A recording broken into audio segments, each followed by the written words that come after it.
Coucou tout le monde. Alors j'ai décidé cette semaine de vous faire une vidéo un petit peu spéciale.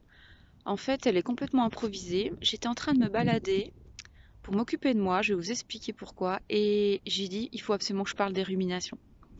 Donc cette vidéo, ça sera comment se débarrasser des ruminations et de la cogitation mentale.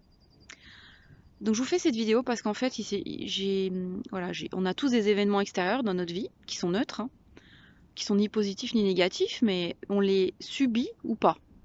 Et moi, depuis quelques années, j'ai bien compris que les événements étaient neutres et que c'était ma réaction à moi qui faisait qu'ils allaient être négatifs ou positifs ou neutres. Et la plupart du temps, j'y arrive. C'est-à-dire que j'arrive à me détacher en fait de ce qui m'arrive et à prendre du recul et à pas avoir vraiment de sensations négatives en moi à cause de ces événements. Mais parfois, il y a des événements plus ou moins difficiles. Et ces derniers temps, j'ai eu quelques petites situations difficiles à gérer dans mon quotidien, dans un de mes domaines de vie particuliers. Et je me suis dit, bah c'est bon, comme d'habitude, maintenant je gère, etc. Donc j'ai fait tout ce qu'il fallait. Sauf que là, depuis 2 jours, je sens quand même qu'il y a quelque chose qui va pas dans mon corps. Je le sens dans mon corps, une espèce d'oppression sur le thorax, un sommeil un petit peu agité et un peu un manque d'énergie. Je suis un peu plombée, quoi. Et je me suis dit, mais qu'est-ce que j'ai? Et là, je me suis rendu compte que je ruminais en fait. J'avais des cogitations. Même si je pensais que j'en aurais plus, bah là j'en ai. Et je viens de m'en rendre compte et je me suis dit, ok, on met en place le plan d'action contre les cogitations et les ruminations. Et ce plan d'action, c'est pour moi d'aller dans la forêt et de faire une marche en pleine conscience. Et là, je viens de finir cette marche et je me sens beaucoup mieux. Donc je voulais partager ce petit secret avec vous en fait. Comment faire quand on rumine? Bah déjà, premièrement, il faut se rendre compte qu'on est en train de ruminer. Et c'est ça le plus dur, c'est que souvent on rumine, mais on s'en rend pas compte. Et on rumine toute la journée. La rumination, c'est quoi? C'est des pensées soit qui sont orientées vers le passé, où on se dit j'aurais pas dû dire ça, on revit des situations en fait dans notre tête. On se dit j'aurais pas dû dire ça, j'aurais pas dû faire ça, qu'est-ce que j'aurais dû faire, ou j'ai fait ça, je regrette, etc.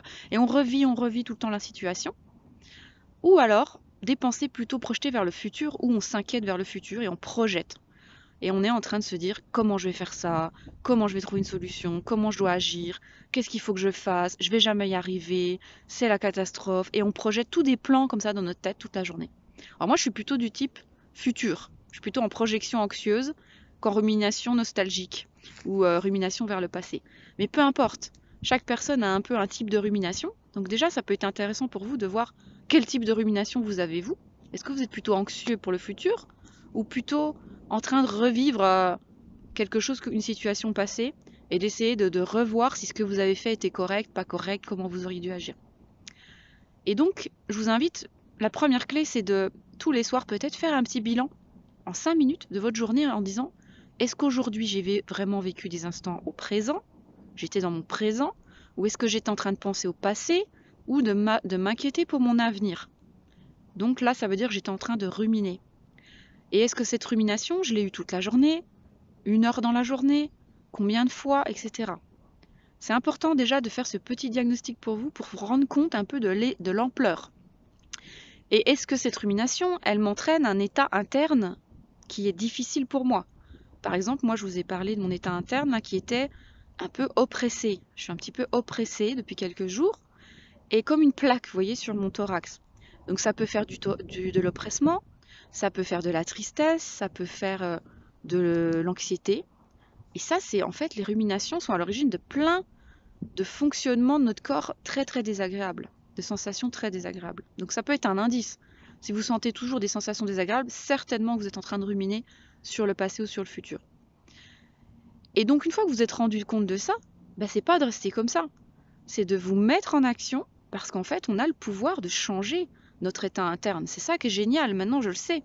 Donc une fois je me suis rendu compte que je ruminais, mais j'ai quand même mis 2 jours là à m'en rendre compte. Hein. C'est quand même long.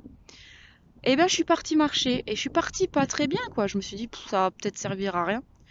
Et j'ai juste marché 20 minutes là, mais en pleine conscience. Les pieds dans le sol, l'air sur moi, en écoutant la nature, en regardant la forêt, etc. Et tout s'est éclairé. Tout s'est éclairé dans ma tête. Et oui, je suis en train de ruminer et je suis en train surtout d'essayer de contrôler quelque chose qui n'est pas dans mon contrôle, qui est à l'extérieur de moi. Et donc il n'y a pas de solution. Et donc je me rends malade parce que je ne trouve pas cette solution et ça tourne dans ma tête. Et généralement, quand on rumine pour un truc du futur, c'est sûrement une situation dans laquelle vous n'avez pas tout le contrôle et que vous essayez de contrôler. Et là, vous commencez à vous sentir mal dans votre corps parce que c'est inconfortable de ne pas contrôler.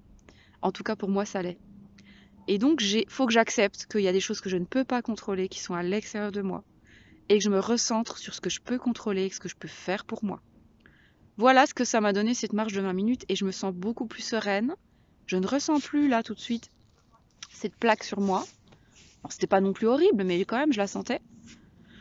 Là, je me sens comme plus ouverte, vous voyez, je peux mieux respirer, et comme si j'avais trouvé une petite clé, quoi. J'ai eu vous savez, une petite ampoule pendant ma marche. Voilà, donc moi, c'est la marche. Chez vous, ça peut être, je sais pas, une activité manuelle, du bricolage, de la couture, faire un gâteau.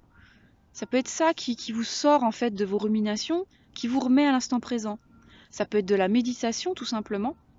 Voilà, trouvez votre activité qui va vous permettre de sortir du futur et du passé, de sortir de votre tête, de revenir dans votre corps et de revenir dans oh, je suis en train de sentir ça, oh, j'ai l'air sur ma peau, oh, je sens mon corps, je sens, je sais pas, je goûte quelque chose, c'est agréable. Revenez vraiment à vos sens en fait.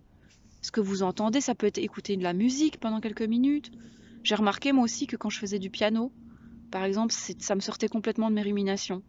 Donc j'ai fait beaucoup de piano d'ailleurs ces 2 derniers jours. C'est marrant parce que je viens de penser à ça. Parce que le piano, je suis obligée d'entendre ce que je fais, je suis obligée de me concentrer sur la partition, je regarde mes doigts, je compte le rythme dans ma tête, et tout ça, en fait, ça me remet complètement dans mes sens, et ça me sort de mon mental. Voilà, donc les 2 clés pour battre ces ruminations qui nous gâchent la vie, ça sera, premièrement, s'en rendre compte, donc ça, c'est, à mon avis, le plus difficile, et deuxièmement, prendre un peu son courage à 2 mains, et faire quelque chose pour que ces ruminations partent, revenir dans son corps, en fait. Reconnectez-vous à votre corps. Et tout ce qui est dans la nature, ça aide à ça en fait. Voilà, c'était ma petite vidéo de la semaine, un petit peu improvisée, mais j'espère qu'elle vous donnera des outils. Et voilà, je vais continuer ces jours-ci à faire beaucoup de marches, je pense, pour que vraiment ça s'installe. Voilà, ça peut revenir et on refait. Et petit à petit, c'est de moins en moins fort et on revient à un état normal. Et ça, je sais que ça marche parce que je l'ai déjà fait plein de fois. Et là, j'ai besoin de le refaire en ce moment, donc faut pas hésiter. Je vous fais tous des gros bisous et à bientôt.